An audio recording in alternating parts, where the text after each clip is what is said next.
ప్రాంతం బాంబు పేలుళ్లతో దద్దరిల్లేదు. రక్తపాతం చూడని రోజులుండేవి కావు. చేయికి చేయి, తలకు తల తెగిపడేది. ప్రజలు బయటకు అడుగు పెట్టాలంటే భయపడే పరిస్థితి. అలాంటి ప్రాంతంలో ఇప్పుడంతా ప్రశాంతంగా ఉంది. కీలక నాయకులంతా రూటు మార్చి పీస్ పాలిటిక్స్ లో చేరారు. కానీ ఈ మధ్య కొందరు కయ్యానికి కాలు దువ్వుకుంటున్నారు. స్థాయి మరచి హద్దులు దాటి మాట్లాడుతున్నారు. ఎవరి మెప్పు కోసం? ఎందుకు వారి మధ్య ఇలాంటి మాటలు?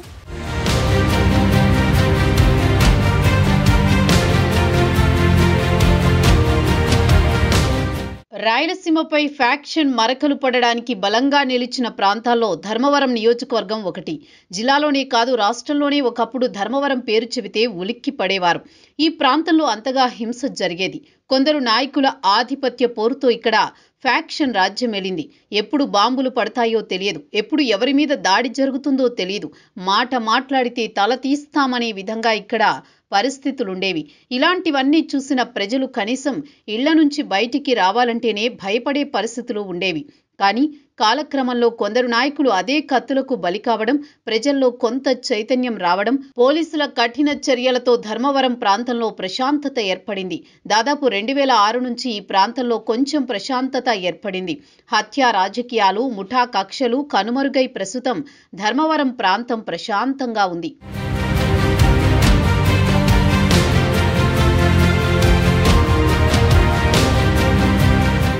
గోతికాడ నక్కలు అన్ని చోట్ల ఉంటాయి. ధర్మవరం ప్రాంతంలోనూ ఫ్యాక్షన్ పగలను మళ్లీ కదిపేలా ఉన్నాయి కొందరి ప్రయత్నాలు.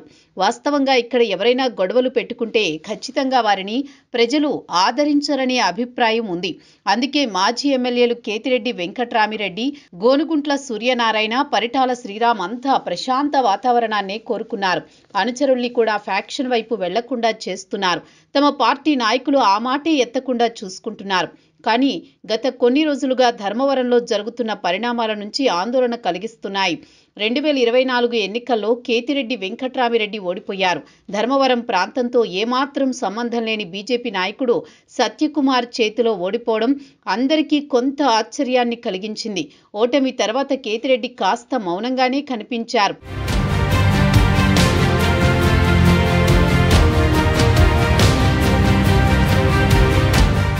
తన ఓటమికి కారణాలను విశ్లేషిస్తూ మాట్లాడారు. ఇటు సత్యకుమార్ కూడా ధర్మవరం ప్రాంతానికి కేటాయిస్తున్న సమయం తక్కువేనని చెప్పాలి. వచ్చిన 2-3 రోజుల్లో ఆయన నాయకులందరినీ కలుస్తూ నియోజకవర్గంలో అభివృద్ధి కార్యక్రమాలు, శంకుస్థాపనలు చేసి వెళుతూ ఉంటారు. ఇక్కడి దాకా బాగానే ఉంది. కానీ కొన్నాళ్లుగా కింది స్థాయిలోనే కాస్త తేడా కనిపిస్తోంది. ఎన్నికల ముందు సత్యకుమార్, కేతిరెడ్డి మధ్య మాటల యుద్ధం ఒక రేంజ్లో జరిగింది. అయితే వాటిని ప్రజలు పెద్దగా పరిగణలోకి తీసుకోలేదు. కానీ ఇటీవల జరుగుతున్న పరిణామాలతో సత్యకుమార్ పై కేతిరెడ్డి విమర్శలకు దిగారు.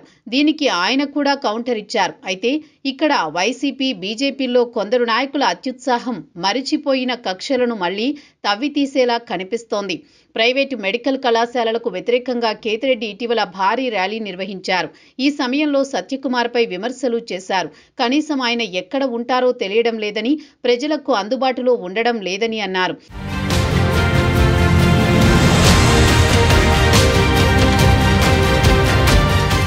అదే సమయంలో వైసీపీ నాయకులను టార్గెట్ చేసుకుంటూ జరుగుతున్న దాడుల మీద కూడా స్పందించారు. కేతిరెడ్డి 3.0లో ఎవరినీ వదలనని హెచ్చరించారు. దీనిపై సత్యకుమార్ స్పందించకపోయినా ఆయన కార్యాలయ ఇన్ఛార్జి హరీష్ బాబు తీవ్రస్థాయిలో ఫైర్ అయ్యారు. కేతిరెడ్డిపై కొంత అనుచితంగానే వ్యాఖ్యలు చేశారు. దీనికి కౌంటర్గా వైసీపీ నాయకులు, అందున ఎప్పుడు మీడియా ముందుకు రాని వారు కూడా తెరపైకొచ్చారు. మంత్రి కార్యాలయ ఇన్ఛార్జి హరీష్ పై తీవ్రస్థాయిలో విరుచుకుపడ్డారు. అసలు నీ ఊరేది, నీకు ధర్మవరంతో ఏంటి సంబంధం అంటూ ఒక రేంజ్లో మంత్రి మనిషికి వైసీపీ నుంచి కౌంటర్ పడింది. ధర్మవరం వీధుల్లో బట్టలు ఊడదీసి కొడతామంటూ చెప్పలేని భాషలో హరీష్ బాబుపై దూషణలకు దిగారు. ఈ వ్యాఖ్యలకు కౌంటర్గా ఇటు బీజేపీ నాయకులని చెప్పుకునే కొందరు మీడియా ముందుకొచ్చారు. వైసీపీ కంటే దారుణంగా కేతిరెడ్డితో పాటు ఆ పార్టీ నాయకులను దూషించారు. తలుచుకుంటే ధర్మవరంలో లేకుండా చేస్తాం, మీ కథ చూస్తాం. 2 పక్షాల వార్నింగ్ పరమార్థం ఇదే. వాస్తవంగా కొన్ని రోజులుగా మీడియా సమావేశాలు నిర్వహించి ఆవేశపడుతున్న నాయకుల గురించి ప్రజలకు కూడా పెద్దగా తెలియదు. కేతిరెడ్డి అనుచరులుగా చెప్పుకునేవారు తరచూ కనిపిస్తూ ఉంటారు. అయితే అసలు ధర్మవరంలో బీజేపీకి ఓటు బ్యాంకు కూడా లేదు. సత్యకుమార్ రాకతో చాలా మంది వైసీపీ, టీడీపీ నాయకులు కాషాయ కండువా కప్పేసుకున్నారు. వార్డు స్థాయి కూడా లేని నాయకులు ఇప్పుడు మీడియా ముందుకొచ్చి రెచ్చగొట్టే వ్యాఖ్యలు చేస్తున్నారు.